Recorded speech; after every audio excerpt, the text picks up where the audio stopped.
बिस्मिल्लाहिर्रहमानिर्रहीम अस्सलामु अलैकुम वरहमतुल्लाहि वबरकातुहू। उम्मीद है दोस्तों सब खैर आफियत से होंगे। आज के अपने इस वीडियो के अंदर हम CS6 10 कलेक्शन नंबर 43 जो है वो कवर करने जा रहे हैं, जिसमें सबसे पहला टॉपिक है आईपी मल्टीकास्ट सिमेंटिक्स।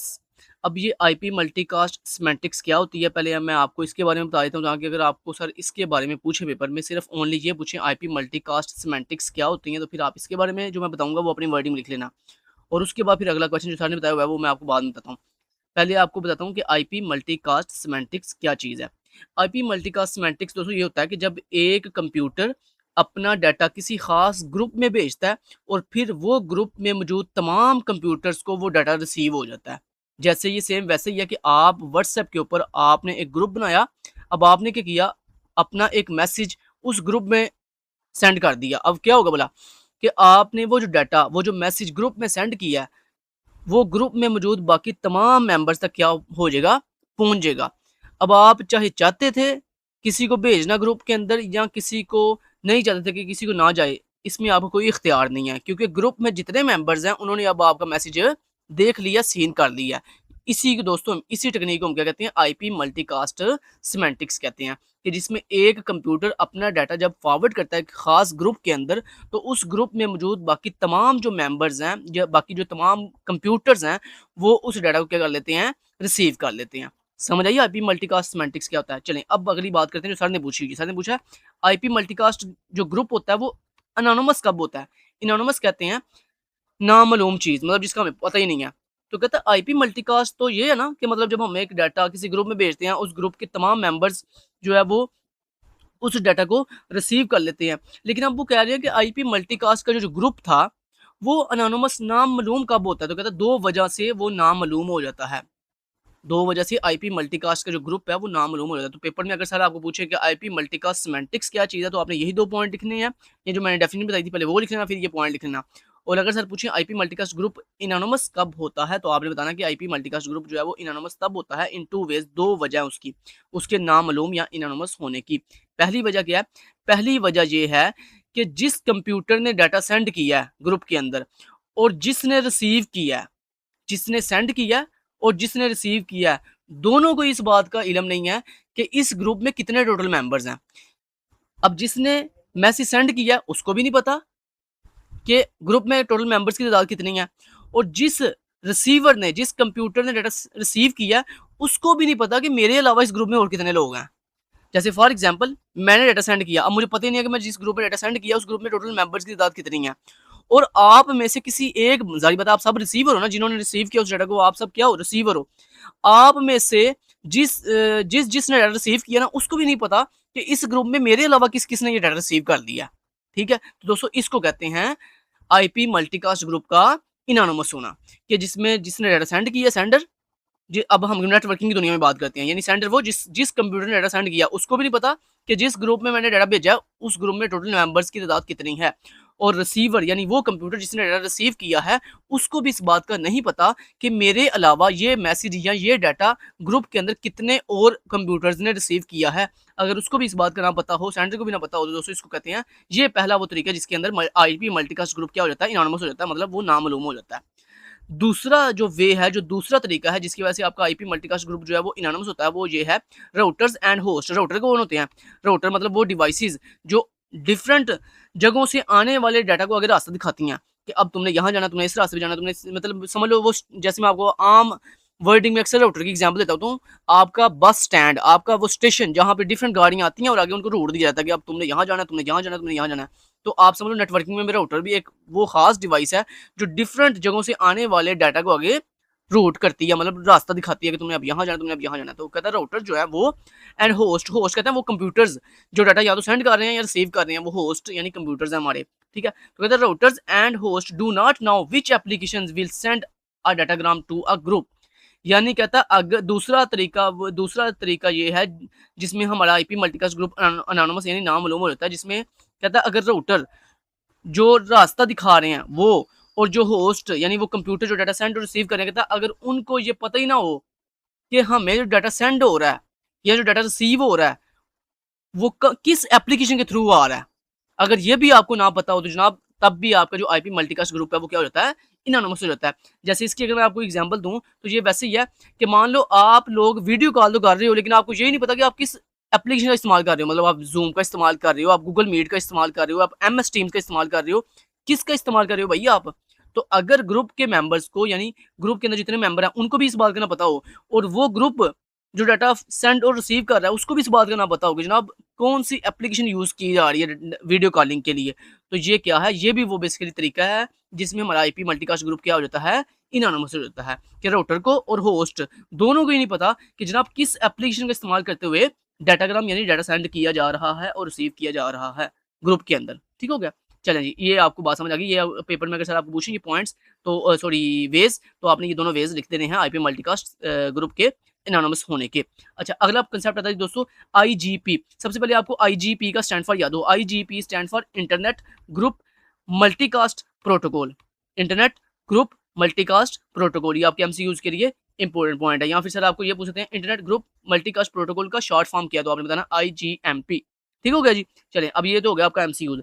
अब बात करते हैं कि आईजीएमपी है क्या चीज़। दोस्तों आईजीएमपी बेसिकली एक प्रोटोकॉल है। अब ये प्रोटोकॉल करता क्या है? ये प्रोटोकॉल बेसिकली आपके होस्ट यानी आपके कंप्यूटर को, आपका होस्ट यानी वो जैसे मैंने आपको बताया होस्ट किसे कहते हैं, वो कंप्यूटर जो डाटा यहाँ तो सेंड कर रहा है या रिसीव कर रहा है उसे हम होस्ट कहते हैं नेटवर्किंग की दुनिया के अंदर। कहता है आईजीएमपी बेसिकली वो प्रोटोकॉल है जो आपके कंप्यूटर को ये सहूलत देता है कि वो अपने करीबी जो राउटर है उसको ये बता सके कि जनाब मैंने फलां मल्टीकास्ट ग्रुप में ऐड होना है, या उसको ये बता सके कि मैंने फलां मल्टीकास्ट ग्रुप से लीव करना है। ठीक हो गया? ये वैसे ही हो गया, मतलब आपके पास एक एडमिन है, ठीक है? आपने या फर्ज़ करो मल्टीपल एडमिन्स हैं, ठीक है? एक ग्रुप के मल्टीपल एडमिन्स हैं। अब मैं आपको एक सहूलत दे दूँ, मैं आपको एक फर्ज़ करो मैं मेंबर एडमिन नहीं हूँ, लेकिन मैं आपको एक सहूलत दे दूँ, ये रूल बना दूँ कि जनाब हर बंदे के पास एक जो है ना वो सहूलत है कि वो जब चाहे अपने जो भी करीबी एडमिन है उसको बताए कि जनाब मैंने ग्रुप फलां ग्रुप में ऐड होना है या मैंने फलां ग्रुप को छोड़ना है। तो ये क्या है? ये बेसिकली समझो वो रूल जो आपको इस बात की सहूलत दे रहा है कि आप अपने करीबी किसी भी एडमिन को ये बताकर किसी स्पेसिफिक मल्टीकास्ट ग्रुप में ऐड हो सकते हो या उससे रिमूव हो सकते हो। तो दोस्तों ऐसे रूल को या ऐसे प्रोटोकॉल को हम क्या कहते हैं? आईजीएमपी यानी इंटरनेट ग्रुप मल्टीकास्ट प्रोटोकॉल कहते हैं। आप समझ रही बात की? दोबारा रिपीट कर देता हूँ ये बात। आईजीएमपी बेसिकली एक प्रोटोकॉल है जो आपके कंप्यूटर को ये सहूलत देता है कि जनाब वो अपने करीबी किसी भी जो राउटर है उसको ये बता सकता है कि मैंने फलां मल्टीकास्ट ग्रुप में ऐड होना है या मैंने फलां मल्टीकास्ट ग्रुप से लीव करना छोड़ना है उस ग्रुप को। ठीक हो गया? चलें, आपको इतनी समझ आ गई। अब बात करते हैं कि आपके कंप्यूटर आईजीएमपी का इस्तेमाल क्यों करते हैं। ये तो आपने देख लिया कि ठीक है इसका मकसद क्या है, आईजीएमपी का स्टैंड फॉर क्या है और इसका मकसद क्या है, ये तो आपने देख लिया। अब हमारे कंप्यूटर ज़्यादातर आईजीएमपी का इस्तेमाल क्यों करते हैं? वो आईजीएमपी का जनाब इसलिए इस्तेमाल करते हैं ताकि अगर वो किसी ग्रुप को लीव करना चाहते हैं, मतलब मान लो जैसे फॉर एग्जांपल अब यहाँ पे ये यूज़ लिखा हुआ है आईजीएमपी का, तो आपने ये लाइन याद करनी है, the computer uses IGMP to inform the local router about the last application when it leaves. यानी फॉर एग्जांपल आपने एक वीडियो कॉल चलाई हुई है, अब उस वीडियो कॉल के अंदर एक बंदा बड़ा बोर हो रहा है, ठीक है? वो कहता है यार क्या मुसीबत है यार, मुझे निकाल दो, ठीक है? लेकिन आप अगर मान लो एक रूल बना दो कि जनाब इस ग्रुप में कोई बंदा लीव नहीं करेगा, अगर कोई बंदा लीव करेगा मैंने उसकी जो है ना वो एब्सेंट मार्क कर देनी है। ये तो गलत रूल है ना? लेकिन अगर आप थोड़ी देर बाद ये बोलो कि जनाब जिस बंदे को बात समझ आ गई है वो अपनी खुशी से ग्रुप को छोड़ के या वीडियो कॉल को छोड़ के जा सकता है, तो ये क्या है? ये बड़ा एक अच्छी बात हो जाएगी हर मेंबर के लिए कि वो कहेगा यार ठीक है अगर मुझे समझ आ गई है मैं क्यों यहाँ यहाँ बैठ के फजूल में अपना टाइम ज़ाया कर रहा हूँ। तो यही चीज़ ना आईजीएमपी की ये खासियत है कि आईजीएमपी बेसिकली वो स्पेसिफिक रूल है जो आपके कंप्यूटर को इस चीज़ की इजाज़त दे देता है कि जनाब अगर उसकी एप्लीकेशन जो यूज़ कर रहा था वो कंप्यूटर, अगर उस एप्लीकेशन का अब आपके स्पेसिफिक मल्टीकास्ट ग्रुप में कोई काम नहीं रहा, ठीक है? तो अब वो कंप्यूटर क्या करता है, वो आपके लोकल कंप्यूटर को लोकल सॉरी उसके जो करीबी राउटर है, यानी जैसे मैंने आपको एडमिन की एग्जांपल दी, वो अपने करीबी जो राउटर है उसको बताएगा कि जनाब मेरी तमाम एप्लीकेशंस ने जो मल्टीकास्ट ग्रुप मैंने जॉइन किया हुआ था उससे अब उनका काम कोई नहीं रहा, लिहाजा मुझे अब इस ग्रुप से निकाल दो। तो इस तरह बेसिकली एक और चीज़ आपको यहाँ पे समझ आ गई कि जो हमारे राउटर्स होते हैं उनको कैसे पता चलता है कि फ़लाँ बंदे को इस मल्टीकास्ट ग्रुप में रखना है कि नहीं रखना। तो बेसिकली अब उम्मीद है आपको समझ आ गई होगी कि आपके कंप्यूटर जो है वो इस प्रोटोकॉल के थ्रू खुद बता रहे होते हैं राउटर को कि जनाब अब मेरा काम पूरा हो गया, मुझे इस ग्रुप से निकाल दो या अब मुझे इस ग्रुप की ज़रूरत है, मुझे इसमें ऐड कर दो। क्लियर हुई बात? चलें जी, तो ये आपको आईजीएमपी की समझ आ गई। अगला इंपॉर्टेंट पॉइंट है अप्रोचेस फॉर डाटाग्राम फॉरवर्डिंग, यानी कहता है डाटाग्राम यानी वो आपका डाटा जो आप सेंड और रिसीव कर रहे हो कहता है approaches for datagram forwarding. Forwarding किसे कहते हैं? फॉरवर्डिंग मैंने आपको कल बताया था, रास्ता चूज करना, रास्ते का इंतखाब करना, कोई स्पेसिफिक रास्ता या आगे भेजना। फॉरवर्डिंग असल में कहते हैं अपने डाटा को आगे भेजना। अब आगे कैसे भेजेंगे? सारी बात है, कोई रास्ता मुंतखब करके आगे भेजेंगे ना, ऐसे थोड़ी आगे भेज देंगे। तो कहता है अप्रोचेस, यानी कहता है डाटाग्राम को आगे फॉरवर्ड करने के लिए यानी आगे भेजने के लिए हम कौन-कौन सी अप्रोचेस का इस्तेमाल करते हैं। तो वो कहता है 3 different approaches for datagram forwarding. कहता है हम अपने डाटाग्राम को फॉरवर्ड करने के लिए यानी आगे भेजने के लिए 3 डिफरेंट अप्रोचेस का इस्तेमाल करते हैं। तो सर आपको पेपर में पूछ सकते हैं अप्रोचेस फॉर डाटाग्राम फॉरवर्डिंग, तो आपने फिर लिखना है कि 3 इसकी अप्रोचेस हैं। पहले आपने ये इनके नाम बस याद कर लो, इनकी जो एक्सप्लेनेशन है ना वो मैं आपको अपनी वर्डिंग में बता देता हूँ, यहाँ से रटा लगाने की जरूरत नहीं है, आप अपनी वर्डिंग में याद कर लो और उसको अपनी वर्डिंग में याद करने के बाद पेपर में जाके वैसे ही अपनी वर्डिंग में जो है वो इंग्लिश में लिख देना। सिर्फ इनको अपने नाम से, इनके सिर्फ नाम याद करो अप्रोचेस के। पहली अप्रोच है फ्लड एंड प्रोन, ठीक है। दूसरी अप्रोच है configuration and tunnelling.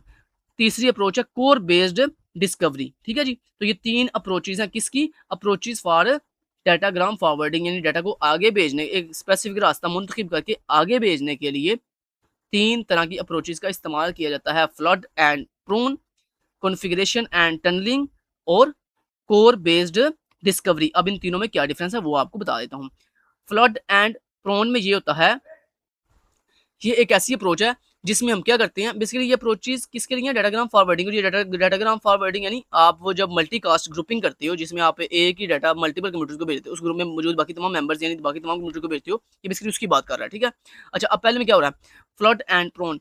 Flood and prune में दोस्तों ये होता है कि इसमें हम जो है वो पहले डाटा बगैर सोचे समझे जो है भेज देते हैं, जिसको डाटा चाहिए उसको भी, जिसको नहीं चाहिए उसको भी, ठीक है। यानी ये वही हिसाब हो गया कि टीचर आया क्लास के अंदर, उसने ऐलान कर दिया। अब उस ऐलान की भई कुछ स्टूडेंट को पहले से पता था, उनको नहीं ज़रूरत है, लेकिन टीचर ने बगैर सोचे समझे क्या किया, ऐलान कर दिया। अब उस क्लास में बैठे हुए ज़ाहिर बात है तमाम स्टूडेंट्स तक वो ऐलान पहुँच गया ना। अब ये थोड़ी है कि भई ऐलान बड़ा समझदार है, वो जिस स्टूडेंट को पता सिर्फ उस तक जाता है, जिसको नहीं पता, जिसको सॉरी पता था उस तक नहीं गया और जिसको नहीं था पता उसको उस तक सिर्फ गया। ऐसा नहीं होता जनाब। टीचर जब क्लास में ऐलान करता है तो वो ऐलान सब तक पहुँच जाता है, चाहे उसकी उस ऐलान की किसी की ज़रूरत है या नहीं है, टीचर को इस चीज़ से कोई फ़र्क नहीं पड़ता। समझो फ्लड एंड प्रोन बेसिकली एक ऐसी अप्रोच है जिसके अंदर सेम ये टीचर की तरह काम करती है। टीचर आया, उसने देखा नहीं है कि भाई किसी को ज़रूरत है, नहीं ज़रूरत है, उसने ऐलान कर दिया, ठीक है। उम्मीद है समझ आ गई होगी आपको। फ्लड एंड प्रोन में हम क्या करते हैं, इस अप्रोच के अंदर हम अपना डाटा जो है वो यकदम से सेंड करते हैं।